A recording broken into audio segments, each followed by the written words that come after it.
go. So today we're going to be talking about systemic oppression. This is going to be the main thing that we're talking about during our lecture today. And this is going to be able to help you all understand how, or one of the ways in which we approach identity in the field of gender and women's studies. Now, you've probably heard and used the term oppression a lot before, okay? This particular concept of systemic oppression is going to allow us to really hone and specify our ability to talk about what oppression is, how it works, right? Because a lot of times when we talk about oppression, we're kind of talking about it in this very, very abstract way, which doesn't kind of occlude things, can occlude the workings of oppression. And this will really help us be able to identify how oppression works in a systematic sort of way. In the process of talking about systemic oppression, we're also going to talk about a few other things. We're going to talk about social construction, right, which will help us understand how our identities come to be, right, in particular how gender comes to be in social settings. And we're going to be talking about popular culture and counterculture to continue to expand our vocabulary around what culture is and how we use it, right? So now we're going to begin by talking about identity. Now most people here would describe identity as the way they see themselves and the way they're seen by others, right? And I think most of us would agree that this kind of captures perhaps a very general description of how we experience our own various identities. But what this also captures is that identities, right, identities in the plural, are really important to relationships between people, right? Or more broadly, when you expand out to a macro level, societal relations, right? Relationships between individuals, even if it's just two people, and societal relations on a broader level. So in other words, it's really hard to imagine how our society would operate and be organized in the absence of identity, right? Now, we can speculate about that. We could create and come up with a world-building enterprise to generate an idea about a really interesting and perhaps very beautiful identity-free world. But in the world that we live in right now, it's kind of hard to imagine how things would work in the absence of identity, right? So even if you think about something like government programs and services, right? These are all very much based and run off of identity factors. When you fill out the census, when you fill out just about any government form, you're asked to put down one or multiple identities that you might have, perhaps sex or gender, perhaps race, right? Perhaps nationality. So they are really, really important to societal relations, right? Now, in this course, power or identity is going to be an important lens that we use to examine how power operates, right? In a range of contexts, in particular cultural contexts, right? So our discussion of identity is very tied to power. Now, gender and women's studies as a field, and for the most part, all fields in academia are really focused on improving social relations, right? Even a field like history, which perhaps to some may seem as though it's talking about things that no longer bear relevance on our world, is focused on generating knowledge about the past that will be helpful for the future, right? Biologists, physical scientists, they're engaged in their enterprises, ideally to come up with stuff that will improve human relations, right? And it's no different in gender and women's studies. We ask ourselves, what sort of knowledge can we generate to improve the world, right? We're not simply looking to document and describe it, but we're looking to come up with real-world solutions for the various problems that women and other marginalized groups face. Now, over the course of this semester, we're going to talk about identity in a lot of different ways. But we're going to investigate the ways that identity structures how we see ourselves and how we act in the world, right? How people view others through their own perceived or known identities. These are going to be really important to today's lecture. How identities emerge in and structure relationships between people, right? Even think about the way that so many of us default to needing to use he or she pronouns to describe people, right? How so many people feel it's so critical to use that, right? This very fundamental aspect of language, right, that we use on a daily, regular basis, right, to communicate and build relationships with ourselves and other people. Gender is built into that, right? Identities are reflected in and learned through culture. This is something we already know from last week. Identities are a central part of modern-day politics. Identities appear in the economic sphere through forms of inequality, right? In other words, our economic system of capitalism does dictate through its very operations that there will be wealthy people and there will be poor people, right? However, it doesn't dictate who will fill those positions, right? There's nothing about the inherent logic of capitalism that says people of color will dominantly be poor and white people will dominantly be wealthy. There's nothing about it that says men will dominantly be wealthy and women will dominantly be poor, right? That filling in of this upper class and lower class positions within capitalism comes through other systems of oppression, right, like sexism, like racism, that dictate how those powerful and less powerful positions should be filled, right? So by looking at economic inequality and which groups fill up different class positions, we can learn about other systems of oppression that are determining how those are filled, right? And then finally, later on in this course, when we kind of try and talk about, well, how does Western culture affect other places of the world, we're going to look at how identities circulate transnationally through globalization and cultural imperialism. All right, so for this first half of the lecture, there's going to be a few key terms that we talk about. Now remember, yeah? Sorry, could we get the attendance sheet back here? Oh yeah, definitely. All right, so during this first half of the lecture, there's going to be a few key terms. Now remember, in the lectures, key terms will normally be bolded or italicized, okay? I also always generate full lists of key terms ahead of the midterm, so you can just have a nice list of course vocabulary in front of you. But we're going to talk about identity, subjectivity, social construction, this concept of this term intersubjective or intersubjectivity, and then we're going to talk about identity as performance or doing identity. Now, the purpose of all of this is to talk about how identities, and in particular gender, emerge in our society, right? Because most of us, when we're born, right, we grow up in a world where gender already existed. However, we do fall into that system in a certain way. The question is, how does that happen, right? How does this system, how does what we know about femininity and masculinity continue to reproduce itself over time in a relatively consistent way? So, on your own, perhaps talking with somebody next to you if you would like to, I want you to take a moment and brainstorm the major identity categories, okay? Identity categories. Right, so we're talking about big terms, big categories, not getting into the specifics of what fills those categories. So you might want to think about what you see on the census, on government or school forums, or in the media. Now to get you started, sex and gender are two big identity categories that we're going to be talking about a lot in this class. So take a moment, chat with people next to you, see if you can come up with a good list of another 6 or 7 categories, ignoring sex and gender.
All right, so what are some that folks came up with? We have sex, we have gender, what else?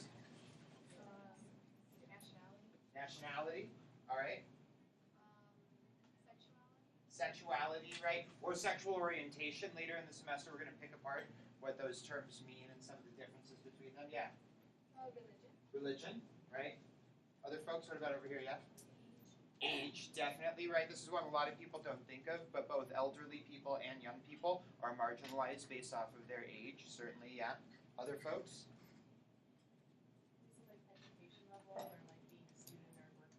Yeah, and these are actually things that kind of, we would say, more emerge from other identity categories, right? So education level is typically something that's reflective of like family income level, language ability, other things like that, right? Yeah, other folks? We're forgetting a few big ones. Okay, again, this kind of like occupation ends up being reflected in other identity categories, right? So a big one here would be socioeconomic class, right? Or just class, right? Other ones, we've forgotten a few big ones.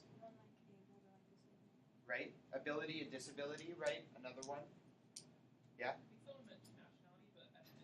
Nationality, ethnicity, right? I don't think anybody said race yet. And then also citizenship or immigration status. These are all various kind of categories, which are not the same thing as one another, right? Citizenship, immigration status, nationality, stuff like this. Okay, yeah. Any other ones? Yeah. What about veteran status? Veteran status is definitely more, I mean, it's less of an identity category, right? Because you have to think, again, about identity categories as being not so much occupational, right, as they are almost inherent, right? Now, a lot of people would say, like, well, religion isn't inherent, right? They could make this argument that you choose your religion, right? However, in the academic world, we largely dispose of that because walking away from your religion is not something that a lot of people desire to do or should have to do in order to not be oppressed, right? All right, other folks? Preferred language? Language ability certainly has to do with it, right? So, for example, think about something like applying for college, right? If you come from a household where your parents don't speak English, right, where you're the first English speaker in your household, applying for college is an entirely different sort of gauntlet than if you have parents that are there at the computer with you, editing your personal statement, doing all that sort of stuff, right? So here's some of the ones that we're going to talk about in this class. Sex, gender, religion, race, class, ethnicity, nationality, age, ability, and sexuality. This is by no means an exhaustive list of identity categories, but it does include a lot of the major ones that academics are concerned about. Now, every identity category carries with it a number of descriptors that are associated with it.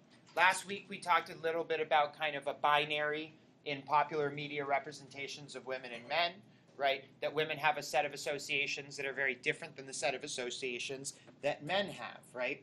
Now, because of these associations, identities carry expectations, right? If you are this, you are expected to behave in this way. These expectations are socially enforced, right? So even before we can say the word girl or we can say the word boy, right, we have these expectations that are placed on us, right? Is it going to be pink or blue balloons, pink or blue cigars, right? It's coded from before you even come out of the womb, right? There's that color scheme, these sort of gender roles, right? Your parents sometimes will be very concerned about what clothes they put you in, right? And people are terribly concerned about accidentally misgendering, like, a 2-month-old, right? Oh, she's so cute. And the parents will be like, oh, he. And it's like, well, all of this sort of enforcement really pushes people to put kids from a young age, right, from the second they're born, into these sort of categories and begin to enforce, right, what those categories are supposed to do, how they're supposed to appear, how they're supposed to behave, right? So when we think about terms like ladylike, right, contrasted with a term like bitch, okay? Now these are both gendered terms, right, undeniably. Right? Bitch literally comes from a word for female dog, right? Is the word for female dog. Right? Ladylike, I mean, if you want to argue that's not a gendered term, we're going to be here for a while, right? So these are both very gendered terms. And they're both terms that are used to police, right, or to express some set of preferences for what women are supposed to do or how they're supposed to behave, right? So what might ladylike be used to refer to?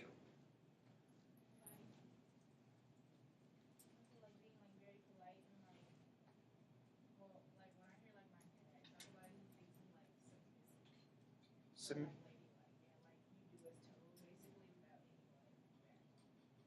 okay, right? And that really helps us to contrast that to this, right? Because when would this term be deployed against a woman? She has her own opinion, right? Or when she acts in any way like a man, right? You know what I mean, right? Other folks? And when do you see this word conjured up, right? Typically, often, right, used to police strong, confident, opinionated, powerful women, right? So, for example, last week we talked a little bit about how Hillary Clinton, right, and Sarah Palin reflect this sort of double bind that women are in when they're in positions of power, where you're either, like, sexy, in which case you're associated with dumbness, right, and lack of intelligence, right, or you're not sexy and you actually, like, kind of act a bit more masculine, we might say, and then you're portrayed as a bitch, right? The sort of double bind. There's no, like, right way to be that's not going to gain you criticism if you are a woman in a position of power, right? Now, one thing that can certainly be said is our identities do not require us to behave in a certain way, right? Our identities are not a literal specter behind us twisting our arm telling us, Alex, you're a guy, you need to behave in that way, right? It's not as simple as that. However, certain traits and behaviors do become normalized within society, right? Certain associations, right? Certain descriptors of masculinity, of femininity become normalized, unquestioned in society. And what does this end up meaning, right? This means that rather than seeing identities as biological, right, as this inherent biological thing that we have forcing us to act a certain way, to behave a certain way, right, our identities feel like they compel us to do something because of social relations, right? So the way we talk about this is as identities being socially constructed, right? Now, this is not to say that biological traits aren't important, okay? But what it is to say is biological traits do not determine social behavior, okay? Social behavior is determined by social relations, and the biological traits that we have are simply taken up in social relationships, and meaning is given to them. Okay, so put differently, meanings are attached to particular bodies through social relations.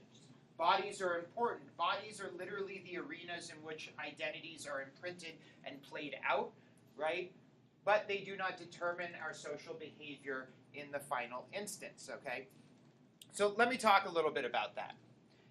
Let's kind of help ourselves pick apart this social construction thing. Okay, now, well here, let me get here and then we'll do this little activity, right? So now the meanings that are attached to different bodies change over time significantly. They vary by location, right? So we might say what's deemed appropriate behavior or appearance for women varies by country, right? Or by location, by place and time. So for example, do we all know, or we are pretty familiar with how rapidly, right, over the course of 10, 15 years at a time, societal expectations about how women's bodies are supposed to appear can change, right? So if you go back to the 1950s, 60s, and 70s, you'll see a lot of advertisements about having a thin, wafy wife who needs to gain weight, but oh, it's just so hard to gain weight. So here's this awesome smoothie that's packed with tons and tons of calories that'll help you finally put on weight so you can become that beautiful woman that you've always wanted to be, right? Just go back to the 50s, 60s, and 70s, and you see magazines chock full of those advertisements. Go into the 80s and the 90s, and you see this rapid reversal, right? This much more kind of, putting into the limelight women who have much skinnier bodies, right? So these things can always be reconstructed over time, right? If you look at old kind of Renaissance paintings of wealthy women, right? Wealthy women wanted to be bigger, right? It was a sign of being wealthy, of having money, of having the ability to luxuriously just stay at home, right? And not have to exercise or work. The same thing can be said of light skin versus dark skin, right? At certain points in time, light skin was valued amongst white people because it showed that you were wealthy enough to stay inside the house, right? And didn't have to go outside. But now that's changed to be like, if you're very tan, that shows that you have access to leisure, right? Access to wealth, right? So these meanings can change very, very quickly over place and time, right? And these meanings are socially constructed, right? As different meanings are strung together and attached to particular bodies, vary over time and location, and are subject to constant change, or what we might call reconstruction, okay?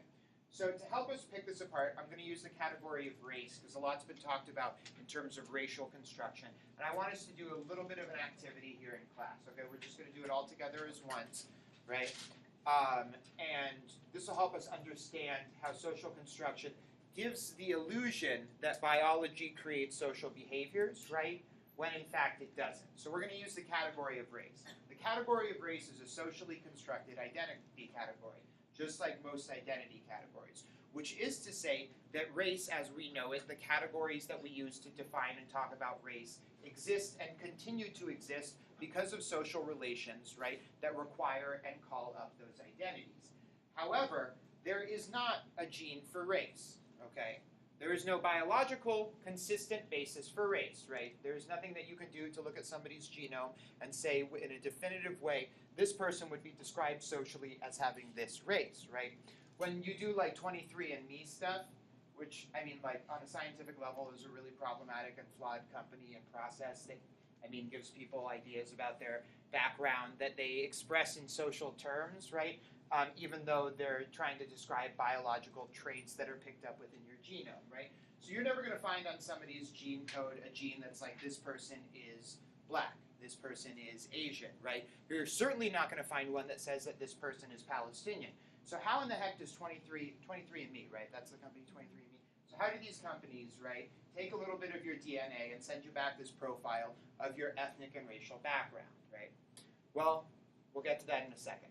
By posing this question, how would you describe, right, if you met somebody who'd never lived in human society, right, had grown up on a desert island their entire life, always by themselves, somehow miraculously speak fluent English, however, right, and they were to ask you, right, tell me, describe to me what a black person is, right, if they were to ask this question to you, right, how would you go about doing that?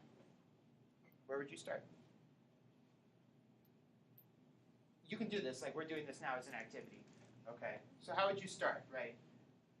I mean, obviously most of us would be like, this is a very complicated question, person who just got off the desert island. A very odd question to get as my first question from you, like maybe you want to like see your family or something like that, right? Get some food. But they ask you, describe to me what a black person looks like, right? What is a black person? How would you go about trying to do that to somebody who's never lived in a social world before?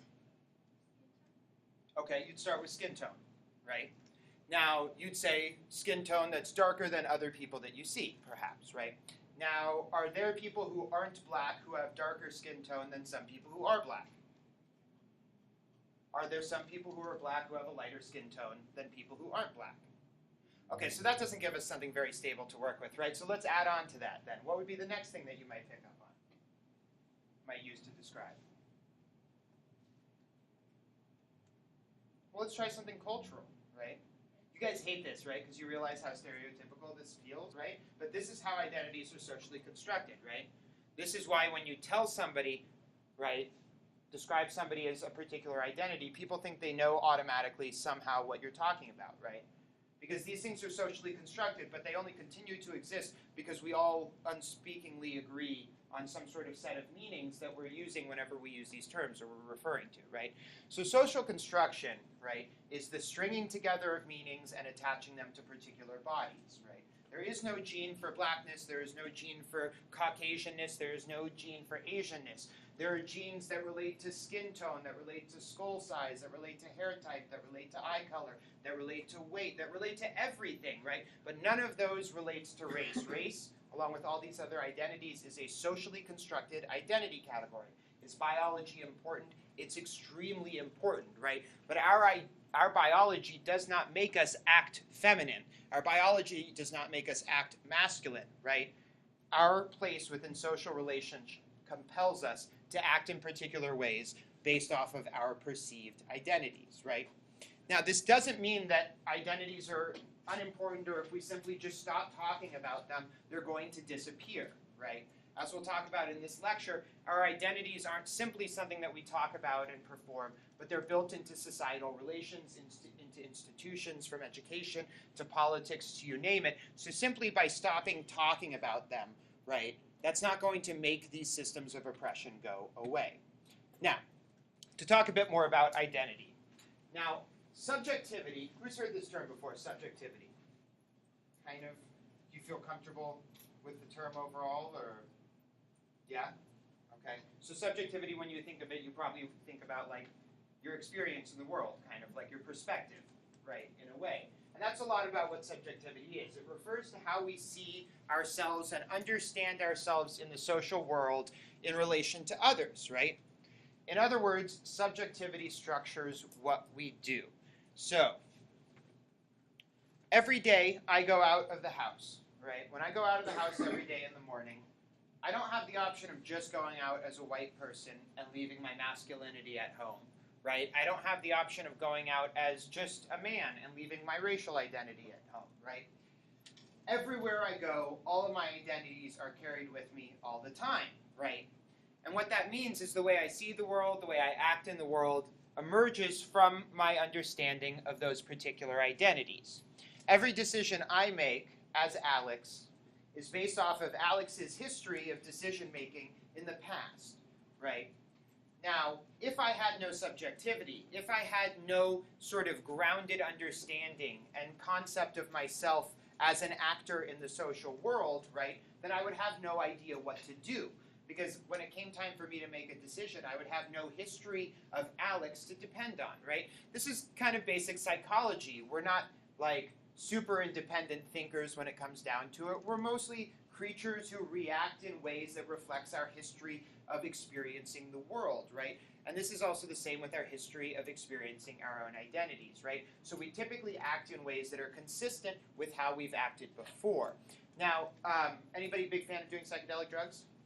No. I was hoping one of you would be like, yeah, oh shit, no. All right, so some people, right, you have probably heard about this idea of a bad trip, right? Have any of you heard that? Like your friend does a few too many tabs of acid and they have a really bad trip, right? I'm trying to catch eye contact with some of you. He's like, yeah.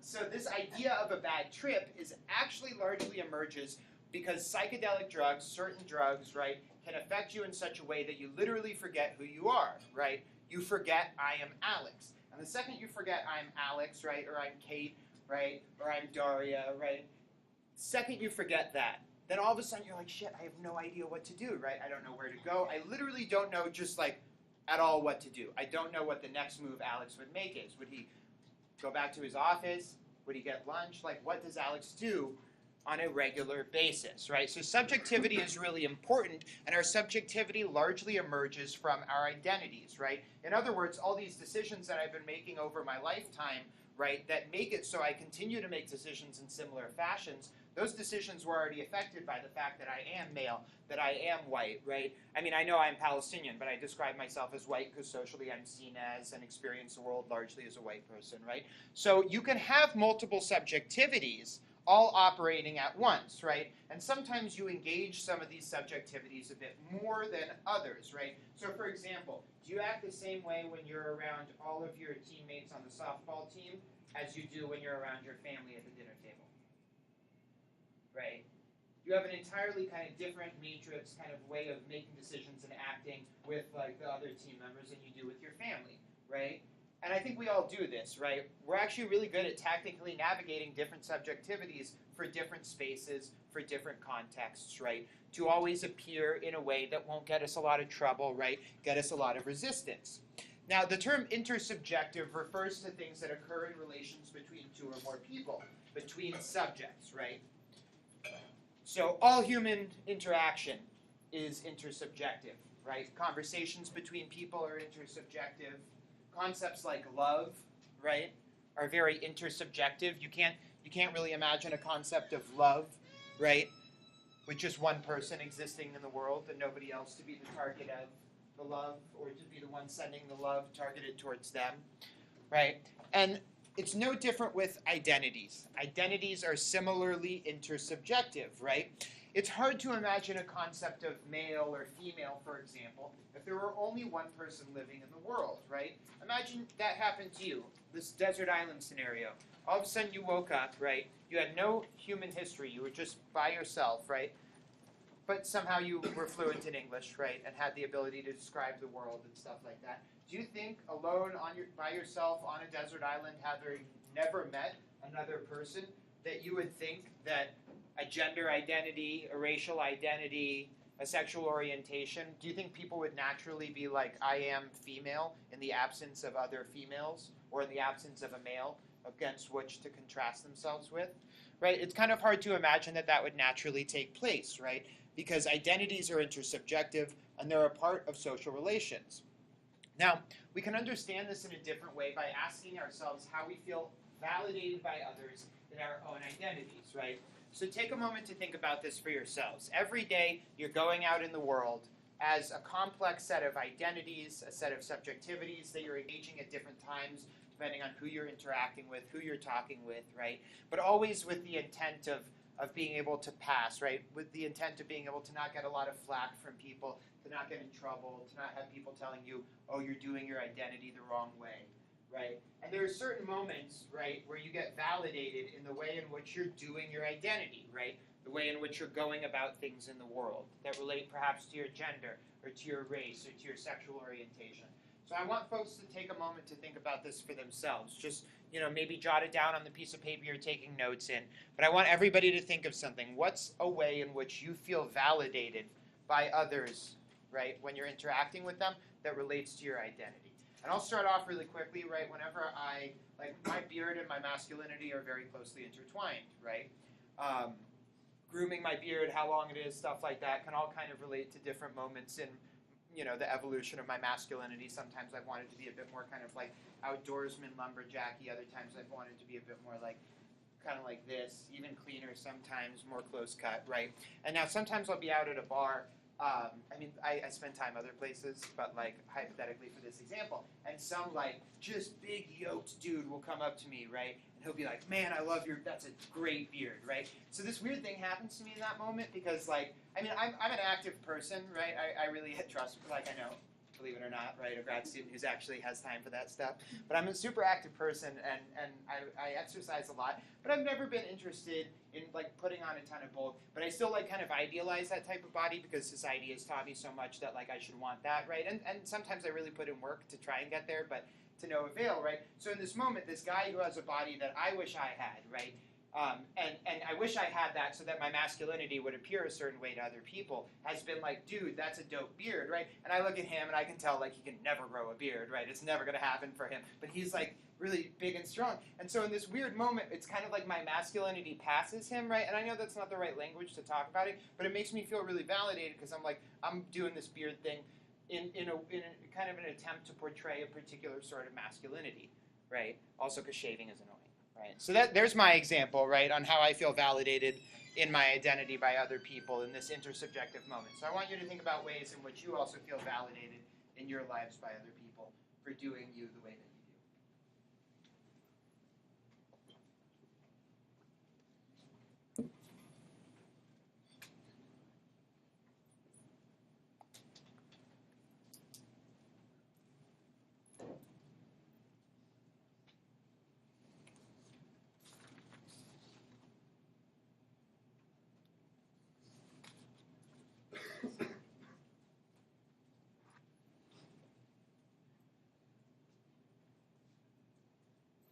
All right. So any folks want to offer up theirs? Yeah. I guess usually when like a girl dresses up nice and really femininely, then like her friends would compliment her and tell her she looks really pretty. So it's kind of validating that she's appearing more feminine. Right. Okay. Other folks? Yeah. It's like really similar to a beard, but I think for girls like long hair. Okay. It's kind of like the beard equivalent for guys. You got really nice long hair, right? Or just crazy super long hair. Yeah. Okay, definitely. Other folks? Yeah. This is a business pretty personal, but I've kind of found that like across the people in what I like to call the short community, I'm almost 20 and I'm only 5 foot and I'm never gonna get any taller. But anyways, like a lot of times we tend to be like the feistier ones. We're ready to throw hands because like clearly we are physically outmanned by everyone around us. But like I consistently had the linebackers, my high school football team, under my finger because for some reason I just scared them because I have a big personality. Yeah. Nice. So that's kind of one way of feeling like a bit valid. Also, just a lesson for everybody, never fight anybody who uses the phrase throw hands, right? If somebody says to you, I want to throw hands, that's when you're like, I don't want to engage in a physical altercation. Like, you know, you just get away, right? I cracked up and I'm like, man, you know, I was like, I didn't know that people do that term that much. So, all right, other folks, let's get one more person. Yeah. Yeah. I don't know if this counts or not. Like, can you say that it? So everyone's talking about like things that make you more feminine or something. Like if you, so like throughout my life, I've gone through periods where I like preferred not shaving my legs over shaving my legs, and so like if someone who appears like super feminine then would like, I don't know if I want to say compliment, but like I don't know, kind of ups me for it, like that would kind of validate it, I guess. Like me kind of almost diverting from the typical feminine identity. Right. And kind of your example might work both ways for different people, right? You know what I mean? Some people, like, perhaps you could have a guy who's, like, shaves his legs, right? for perhaps a sports reason, right? And he's a bit kind of like concerned about how having shaved legs might be perceived by other people, but then gets really validated for it because by shaving his legs, it really brings out the tone in his calf muscles, right? Right, then that would be something. Whereas another guy maybe wants the compliment that's like, oh, you got really hairy legs, dude. And he's like, yeah, like, right? Oh, you know, so now we can learn a lot from these sorts of fun activities. But one thing that we can learn is that when our identities are recognized and validated by other people, right, it makes it more likely for us to maintain those behaviors. And we're also likely to validate those behaviors in other people that we value in ourselves, right? So, if somebody constantly, well, here, I'll continue the beard metaphor, right? The reason I started having a beard is I went for like 2 months to do research in Israel, and I forgot my like trimmer, and I was just like, I didn't want to buy a new one just for 2 months, so I didn't. So I ended up growing out a beard. And the second I got back in the U.S., like day one, people were like, nice beard, and I'm like, that's great. Like, and after that, I'm like, this is staying. Like, you know, I get compliments from this thing. I'm keeping it, right? So I decided to keep my beard largely because of the positive reinforcement that I got from other people, right? And from the moment we're born, from the age of young children, we quickly learn this, the path of least resistance, regarding how to behave without facing social ramifications, right? So, I mean, think about, you can probably come up with constant examples, right, from when you were a kid where your parents tried to, like, course correct how you did your gender, right? Small little things that they might have said to you about acting ladylike or being a man, right, to kind of push you towards this path of least resistance. And once we understand that path, right, as we get older through the ages of 5 and 6, we start to kind of conceptualize a better understanding of gender, right, and what it means to be a boy or be a girl. Once we start to learn what that path of least resistance is, it's really, really easy to follow it, right? And this is what makes identities appear natural, right? Because the socially constructed pressure to behave a certain way produces what appears as, for example, typical female behavior, right? I mean, it's kind of hard to be surprised at people who think that biology creates feminine behavior or that biology creates masculine behavior, because it would appear, right, that a lot of women do behave in similar ways and a lot of men do behave in similar ways, right? But the mistake is thinking that that's caused by biology. The mistake is thinking because it's caused by biology, it can't be changed, or that it is natural, and that's just the way it should be, right? When you hear people talk about, well, men should pay on the first date because back in pre-evolutionary times, men used to have to, like, you know, dance for women who got to choose between the best suitors. So the man who could, like, dance the best and you know, hunt the best was going to get the lady. And it's like, I'm sorry, we're way past that. Like, we shouldn't be referencing hunter-gatherer society to explain why a guy should pay on the first date, right? And if a guy does pay on the first date, trust me, it's not because he has higher testosterone levels than the lady on the date with him, right? It's simply because society has told him that the path of least resistance involves paying on the first date. Now, if our identities are not biologically determined, right, if they largely emerge because of this path of least resistance, right, that we're taught from a very young age, well, then what else can we say about our identities to help us think about how very, very kind of volatile they are, right? That our identities actually are subject to change at any moment in any context, and it can happen really quickly, right? Now, when we think of the idea of a performance, okay, normally what people conjure up is this idea of doing something different than ourselves, right? Think of acting, for example, right, as portraying a character for the screen, right? Now, oh, that was bad editing. So, this is all kind of a review for you, right? So now we might think of our identities as a performance, right? If they're not simply a matter of our nature, if we wake up in the morning and our biology isn't compelling us to act in a certain way, then in a lot of senses, every day we're performing ourselves for the world, right?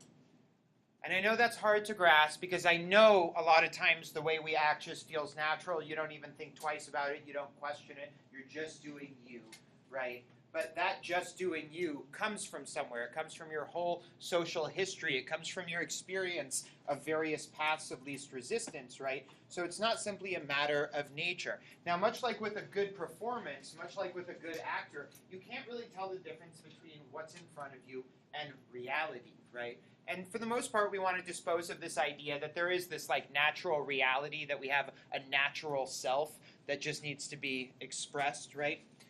But much like with acting, how we perform our identities on a daily basis can change really, really, really, really quickly, okay? So, for example, if I were to show up on Thursday, right, shave my face, put on makeup, put on a dress, shave my legs, right, then many of you in this class might think to yourselves, oh, maybe I misread Alex's gender identity, right? Because that repeat performance that he did for days 1, 2, and 3, he didn't repeat in that consistent way on day 4, right? And without that repetition, all of a sudden the appearance of Alex's natural masculinity, sounds funny in my head, right, is totally out the window, right? And all of a sudden we're like, oh man, like we don't know how to read Alex's performance of his gender because he flipped the script, he changed things a little bit, and now we don't know how to make sense of this, right? So, our identities are performed. Did anything about my biology change between Tuesday and Thursday? No, nothing about my biology changed between Tuesday and Thursday, right? However, the way you would read my gender might be affected by a change in the performance of my masculinity. We tend to perform things in ways that repeat themselves, developing a character, so to speak. And when we don't repeat that performance, when we do something different, we might face ridicule. So we can think about this in terms of something as simple as dress. So let me ask this. Who changes clothes the second they get back home? Just like show of hands, who changes clothes the second they get back home? Okay. Now, I think if I read the room correctly, a majority or all of the people who raised their hands present or might identify as female, right? Now, the clothes that you put on when you get home, would you describe them as being more feminine or more masculine than what you're wearing when you're out? What? Masculine? Who, for those who raise their hands, who thinks that they dress in what might be described as a more masculine way when they get home? Okay. Anybody otherwise, they actually feel that they get a bit more femme when they get home? Yeah? Well, like I usually change into like yoga shorts and tank tops, so I'm like showing more skin than I would like out and about. Mm-hmm. It's like in that sense, so it's not like a feminine dress. Like I'm just like not, I guess, as dressed. Consider that more feminine or more masculine. Certainly, right? I mean, but I think it is possible to talk about how the different ways that we dress in different settings, perhaps in public, right, relate to ideas about femininity, perhaps, right?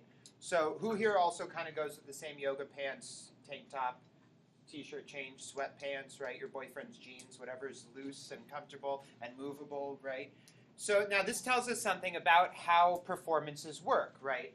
I mean, are we a bit more comfortable perhaps in the clothes that we wear when we change when we get home?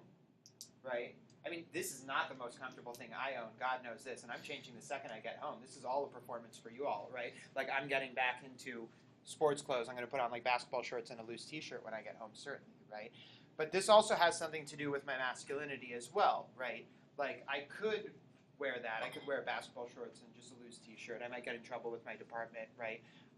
But certainly how my masculinity would be perceived by you all would be different, right? And I don't mean that I'm necessarily saying you perceive me as being more masculine or less masculine, but that how you perceive my masculinity is also built into ideas about fashion, ideas about class, right? So by like dressing this way, right, 100% thrifted, by the way, right, I have the appearance of kind of more of a middle-class, male, professorial sort of person, right? So I know this is weird to hear somebody reflect and criticize themselves so actively, but I really do think, I want to stress, and what our field stresses, is that what we're doing on a regular basis is largely a performance, right? And what you kind of made me think of this particular point is to think about like the term tomboy. Who here was a tomboy when they were younger, right? Who here called themselves that even? It wasn't necessarily a negative term all the time, but sometimes it was, right? And it became used to police young girls, right?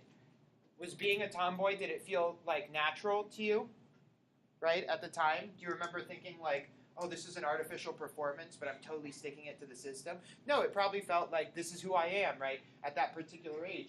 Now, why is it, and this has been studied, this isn't just me speculating, right, that the vast, vast, vast majority of women who identified as tomboys, right, when they were younger, no longer identify that way, no longer feel that they express those sort of masculine traits in that sort of way, right? Why might that be? Well, path of least resistance explains it pretty well, right? Because that path becomes more intense as you get older, right? The forms of violence you're subjected to if you step off that path certainly get worse as you get older, right? So, now, another term that we can use to talk about identity, right? So one is identity as performance. And when you think of identity as performance, you really want to think about repetition as being important to that. You repeat it regularly the same way every day, and it appears natural and normal, even biological to other people, right? Now, another term that we're going to use is this term doing identity, okay? Now, this term has three parts, and if you're using this term or referencing it on an exam, on a reading reflection, you want to make sure that you're addressing all three parts of it, okay? So, now it involves, doing identity refers to displaying, reading, and interpreting signs of identity. So the displaying part is easy. We display identities visually through how we kind of present ourselves, how we get dressed, how we do our hair, do our makeup, how we act, how we move, right? So for example, like, did any women in this class ever get told to like walk in a ladylike fashion? Right, like not like a lumbering stride like this, but an attenuated stride, like this, you know, right? A respectful, ladylike sort of walk, right? You know, so physical movement is also involved in displaying our identities. It's not just about the clothes that we wear, right? Our makeup, our hair. It's also about how we move, right? Has anyone like been on public transportation and like, you know, noticed the differences between how men and women sit, right? As though men have like just humongous penises, right? You know, that require sitting like this on the bus. I saw this funny page once. They edited cats in between the legs of men on like subways, and it's like, that's why men sit like that, because they're saving room for cats that might come and sit down between their legs. And it's really adorable, right? But certainly physical movement has a lot to do with display, right? How you learn to take up space as a guy, how you learn to take up as little space as possible as a woman, right? These things are all taught to us. Next thing is we read each other's identities by looking for cues in their appearance and behaviors, right? And like we all do this. This is a normal part of human relations, right? But certainly, right, when you see other people, you kind of default to looking at what they appear as and trying to put them into a category, right? Like people are really, really obsessed with needing to know other people's identities, seemingly as though you need to know somebody's identity in order to just act like a decent human being towards them, right? And then the last thing we do is we interpret those cues by assigning meaning to them, associating them with the identity we perceive that person to have, right? So when you look at me and you see a beard, right? So I'm displaying a beard. You're looking for beards and other cues, right, in the world. You see my beard. Now you have an option at this point, right? What are you going to do with that beard? What sort of meaning are you going to make out of that beard? How are you going to associate that beard with something? And most people interpret that beard as masculine, right? So this sort of framework for doing identity, displaying, reading, and interpreting is really, really commonplace, right, to everyday social interactions between people, right? And it's one way in which identity continues to be produced, right, continues to be constructed. Because we all display, read, and interpret identity so regularly, right? And oftentimes for totally benign, well-intentioned reasons, right? That identity continues to appear natural and normal in a certain way, right? Because we do continue to interpret beards as masculine, because we continue to interpret long hair as feminine, right? This person that you're reading and interpreting hasn't even told you what their gender identity is, right? But we've already been given this interpretive framework to somehow come to a decision about that. And that reconstructs gender on a very, very regular basis, right? So take a moment to think about how you display, read, and interpret a particular identity category like gender or race. I want you all to focus first off on this display question, right? So how do you, as a person of a particular identity, display that identity on a relatively regular basis? So what do you do, let's say, as female, as male, as gender nonconforming, to portray that gender identity to the world on a regular basis?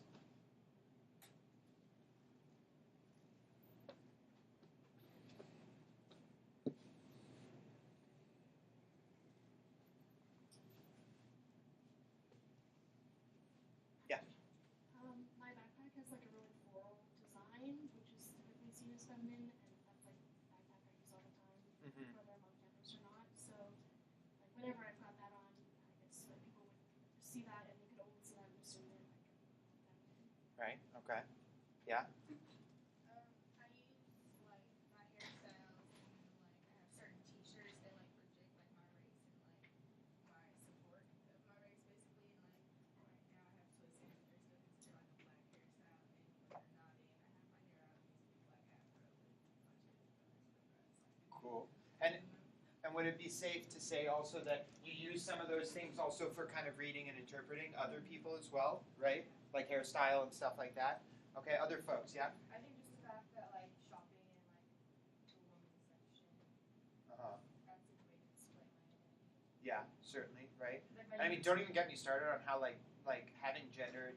Like when you go to H&M and Forever 21 and stuff, like you don't even need a men's and a women's section. You know what I mean? Like you just need like sizes and cuts. You know what I mean? Like you could pull it off, right? Like schools now have gender neutral dress codes, for example, are becoming more commonplace, right? But that would definitely be an example.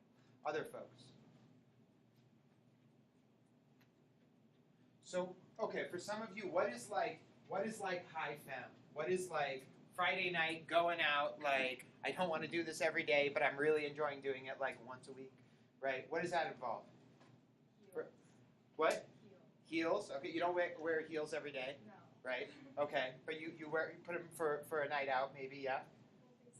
Full face of makeup, okay, as opposed to just like eyeliner and lipstick. Is that a good default? No. What's default? That's okay. What's easy then? Just mascara. Okay, mascara. Okay, it's just mascara. All right. What about other stuff? A A dress? skirt. Most comfortable dress you own, I assume. I'm kidding. Kind of, yeah. Oh, it is really for you the most comfortable dress you own. That's awesome. No, right? Sometimes not the most comfortable thing, right? You know.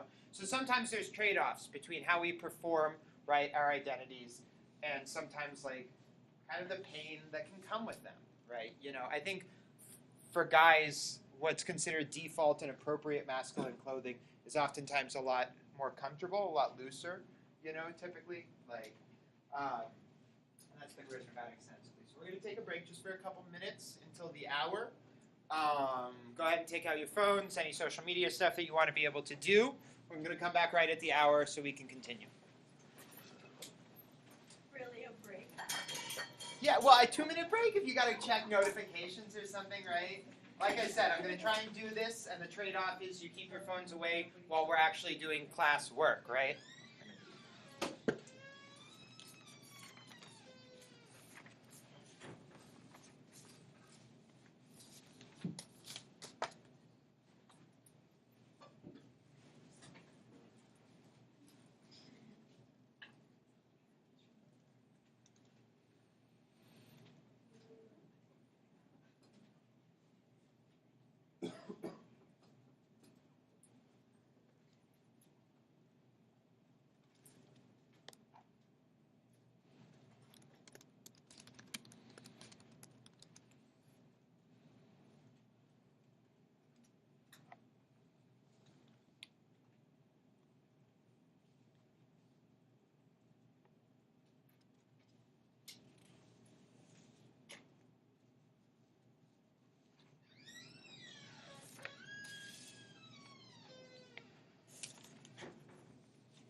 Alrighty, so finish up things. We'll get going in just a second.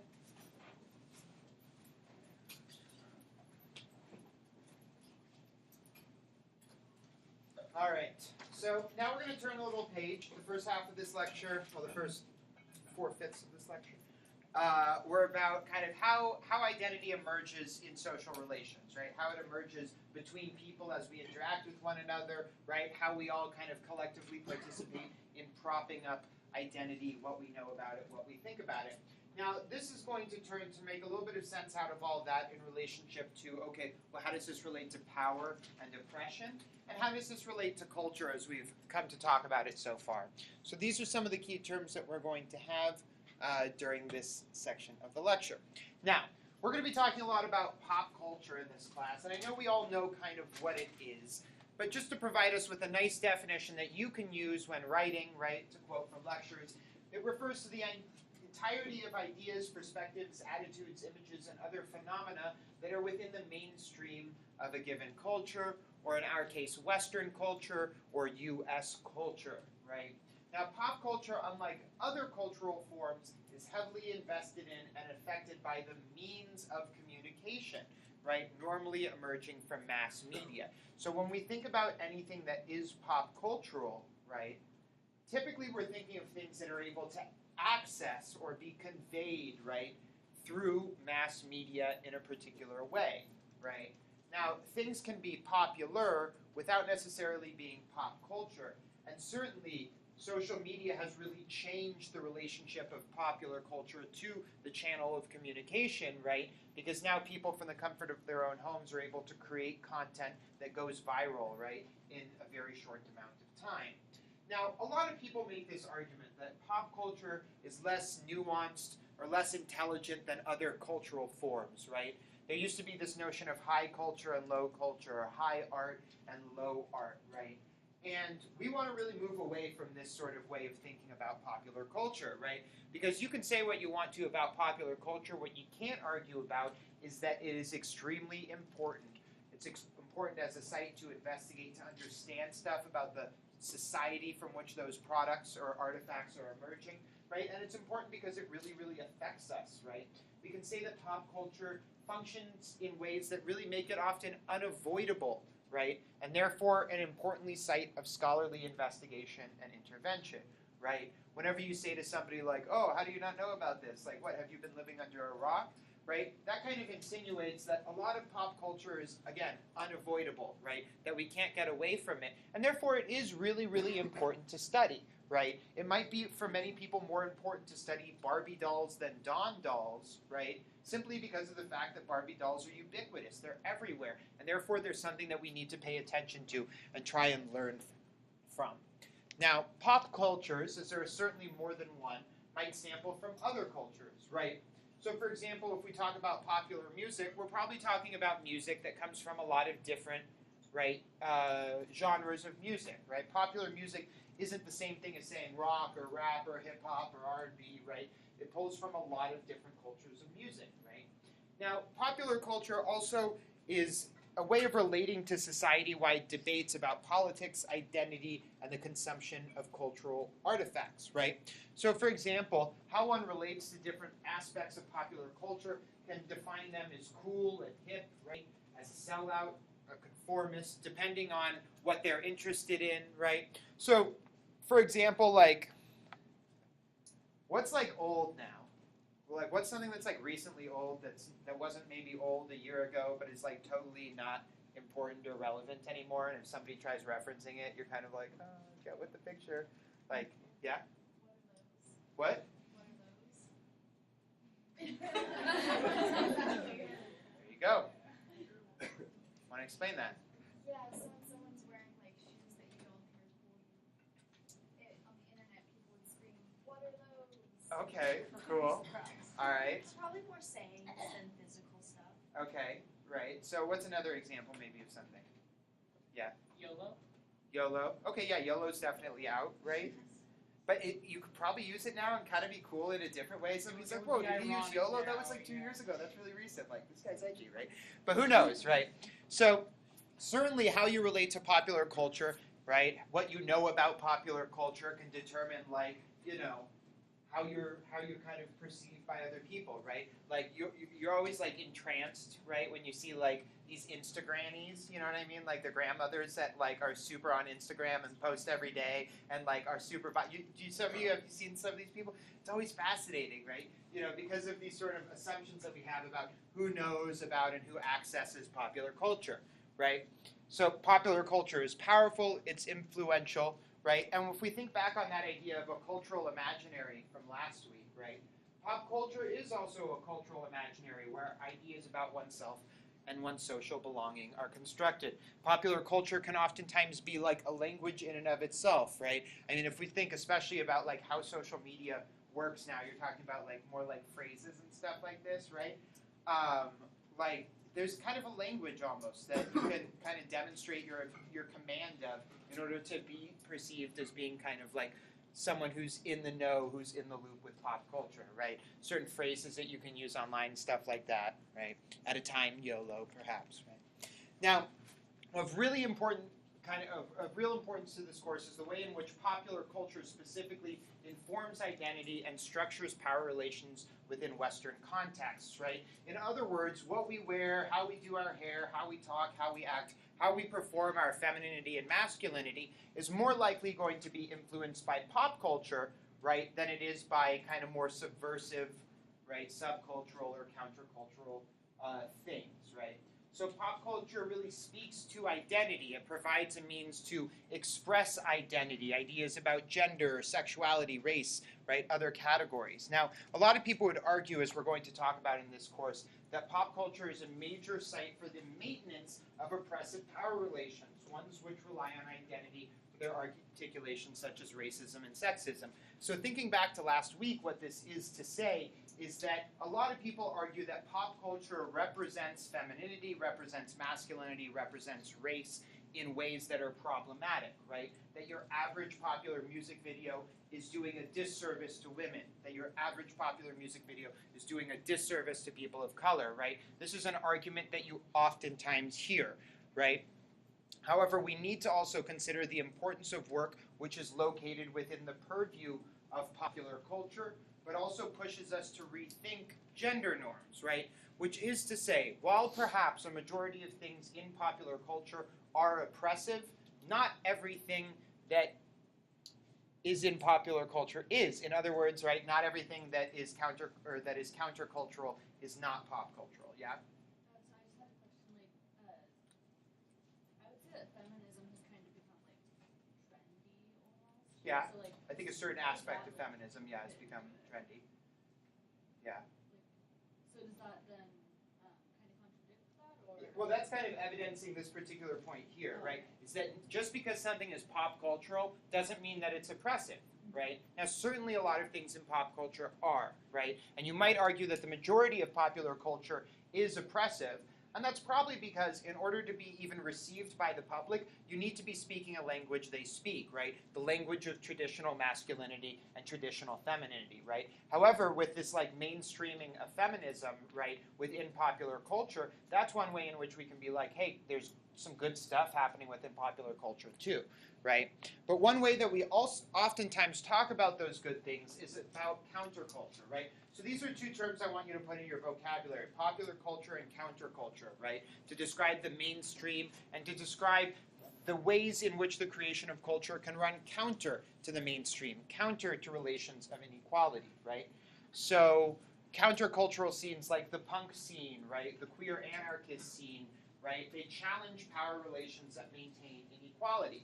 Now, it's important to remember that countercultural spaces, countercultural movements are not utopic, right? They're not utopias, right? The punk scene is not a utopia. The queer anarchist scene is not a utopia, right? All of these countercultural movements are still subject to their own internal problems, right? They're not utopias. However, they are trying to do work to push against systems of inequality, right? So, for example, rap music is a countercultural form that emerges in order to talk about kind of oppression in an urban black context in the United States, right? An important musical form for combating racial oppression, and at the same time one that often contains sexist lyrics about women, right? We're not here to say this is either good or it's bad. We should either keep this or we should get rid of it, right? but to talk in a very complex way about how different cultural practices or artifacts can affect social relations, right? So we might say that hip-hop videos or hip-hop music or rap music has helped us gain a good criticism, right, of racism, but at the same time has reinforced problematic language about women, right? So something can also be, as you kind of brought up, simultaneously pop cultural and countercultural, right? A lot of people would argue that Lady Gaga is someone who is simultaneously pop cultural and countercultural, right? Somebody who invests themselves in the pop cultural realm, but tries to put out material that is very, very countercultural. Now, so I have to get through this kind of quickly because I want to preview the readings before we're out of here. Now, what we'll talk about this on Thursday a little bit before our movie discussion, is this notion of systemic oppression. Now, systemic oppression refers to the alignment of three things. This is really important. I will revisit this, but this is critical to the rest of the class. So it refers to the alignment of three things. Individual behaviors, how we act, right, towards other people. Institutional practices, right? So when we think of institutions like education, sports, the media, politics, right? These big institutions, right? What practices are taking place in them? And then ideological belief systems in ways that benefit a select group of people.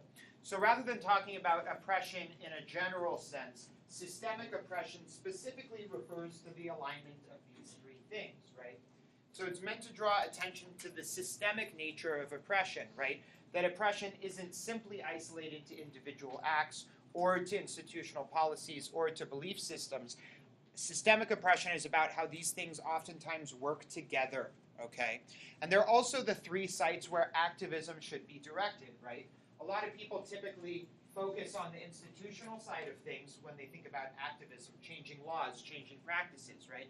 But activism is also about changing individual behaviors, right? So, for example, activism against catcalling women on the street.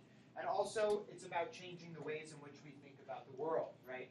So it's also important to help us define and differentiate between what constitutes an oppressive as opposed to a discriminatory behavior or action, right? Now, many of you have probably often heard the refrain that white people cannot be the target of racism, right? You've oftentimes heard this refrain. And a lot of people take issue with this. They're like, well, no, of course, like I'm often discriminated against as a white person, right?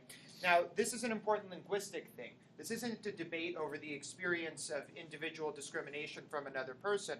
This isn't debating the facts of what took place on the ground, right? This is about a particular use of language. And the term systemic oppression indicates that there is a bigger system at work behind the scenes that gives meaning to these individual actions. This is about context, right? So when I and other academics say that white people cannot be the subject of racism, we don't mean that white people can't be discriminated against, but that when white people are discriminated against, it's not taking place against the backdrop of a context of institutions and belief systems and repeat individual behaviors that systematically marginalize white people on a regular day-to-day basis. Again, not about there not being discrimination, but simply about there not being a systemic side to it. Now we're going to pick this up again, but real quick to preview the readings. So you have two readings for this week, one in the book, one in the packet. I'm sorry about that, but for Thursday you'll want to bring both of them.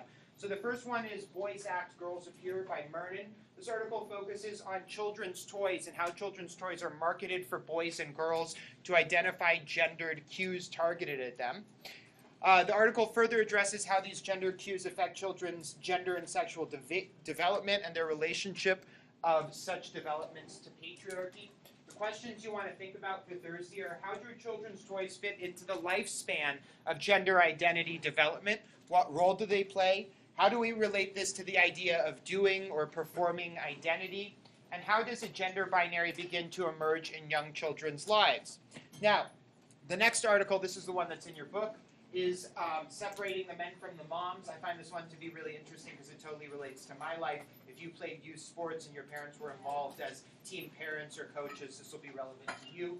So the authors analyze how parents' participation as volunteers in youth sports becomes gender segregated, right? In other words, really generally speaking, how men become coaches and women become team moms and team parents, okay? And this analyzes the various processes or practices and ideologies and individual behaviors that push that gender segregation.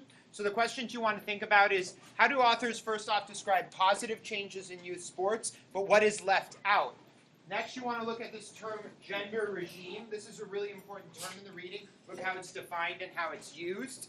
Next thing you want to look at is the methods that the author used to conduct their study. They talk a bit about how they did their study. What methods did they use? Were there participant observers? Were they interviews? Multiple methods? And does this remind you of other fields of study that you've encountered, right? Like political science, sociology. Finally, what are the three aspects of systemic oppression reflected in the coach's interviews, right? So think about individual behaviors, ideological belief systems, and institutional practices in these youth leads. And then finally, look at this term soft essentialism defined on page 375 and 376. I know I'm running behind on time. I'll let you all get out of here. Thank you so much. And feel free to come up with any questions.